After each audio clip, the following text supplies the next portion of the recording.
साधारणतया आधुनिक युग का प्रारंभ यूरोप के पुनर्जागरण से माना जाता है। यह सच है कि 15वीं शताब्दी से यूरोप में जिस नई धारा का प्रवाह शुरू हुआ, विशेषकर साहित्य और कला के क्षेत्र में, उस पर प्राचीन यूनान और रोम की सभ्यता की पुनर्प्रतिष्ठा और पुनर्मूल्यांकन का बहुत असर था।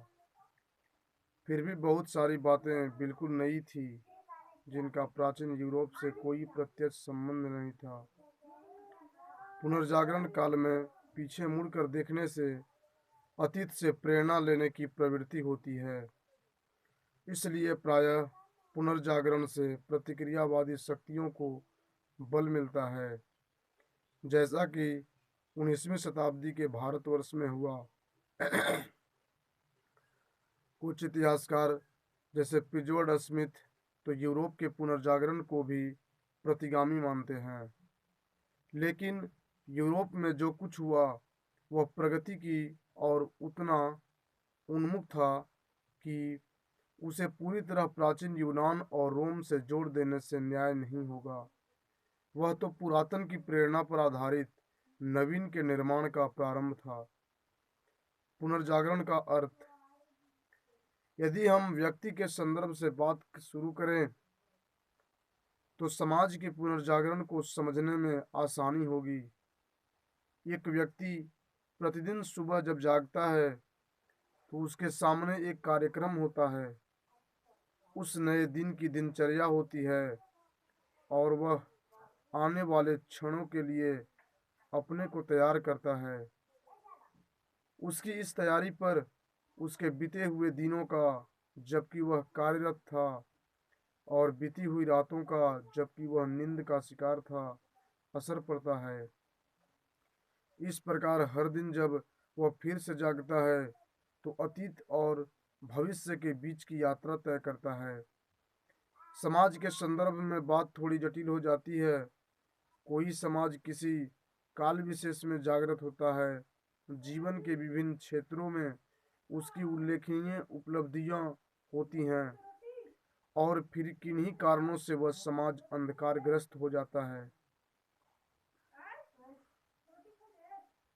कुछ शताब्दियों बाद स्थितियां अनुकूल होने लगती है, चेतना लौटती है, विचारों और कलाओं के क्षेत्र में फिर से जीवन लौटता दिखाई पड़ने लगता है, और इतिहासकार उसे पुनर्जागरण की संज्ञा दे देता है। यूरोप के इतिहास में 5वीं-6वीं शताब्दी ईसा पूर्व के यूनान के छोटे छोटे राज्यों में मानव सभ्यता का अभूतपूर्व विकास हुआ। धीरे धीरे सुकरात, अफलातून यानी प्लेटो, अरस्तु, यूरिपिडीज, पाइथागोरस, हेरोदोतस और इसके जैसे अनेक दार्शनिकों और विचारकों ने मानव ज्ञान के विभिन्न आयाम प्रस्तुत किए। एथेंस में एक ऐसी नागर सभ्यता पनपी जिसकी विराटता उसके विशाल भवनों और मूर्तियों में भी दिखाई पड़ती थी। फिर धीरे धीरे इस सभ्यता का पतन हुआ और रोमन साम्राज्य के विस्तार के साथ एक नया केंद्र रोम में स्थापित हुआ।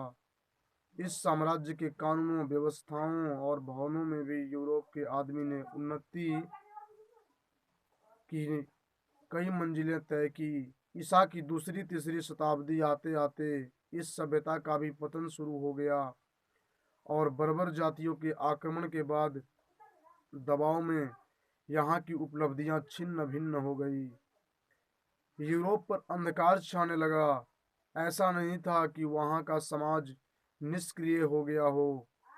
विचारों के क्षेत्र में ईसाई भिक्षु और अन्य विद्वान कुछ न कुछ करते ही रहे, लेकिन पहले अरबों और फिर तुर्कों के बढ़ते प्रभुत्व ने उन्हें आतंकित और अंतर्मुखी बना दिया।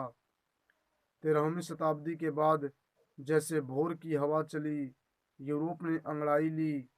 इटली के नगरों में यूनान और रोम की उपलब्धियों की याद ताजा होने लगी।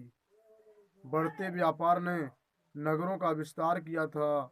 इस नगर में एक महत्वाकांक्षी और अपेक्षाया उदार मध्य वर्ग जन्म ले रहा था, जो मध्य युग की रूढ़ियों के बोझ से मुक्ति चाहता था। यहाँ कुछ नया हो सकता था, पुराने को नया रूप देना संभव था। इसलिए विचारों, साहित्य और कला के क्षेत्र में यूनान और रोम से प्रेरणा लेकर एक ऐसे समाज की रचना मनुष्य ने शुरू की जिसमें यथास्थिति के प्रति मोह न हो, जहाँ मनुष्य अपने बंधनों को काट सके, जहाँ धर्म केंद्रित समाज यानी थियोसेंट्रिक सोसाइटी के स्थान पर मानव केंद्रित समाज यानी एंथ्रोपोसेंट्रिक सोसाइटी बन सके, जिसमें व्यक्ति और उसकी समस्त संभावनाओं को उचित स्थान मिल सके। इसी प्राचीन यूरोप की प्रेरणा के आधार पर यूरोप के निर्माण के प्रारंभ को पुनर्जागरण कहते हैं।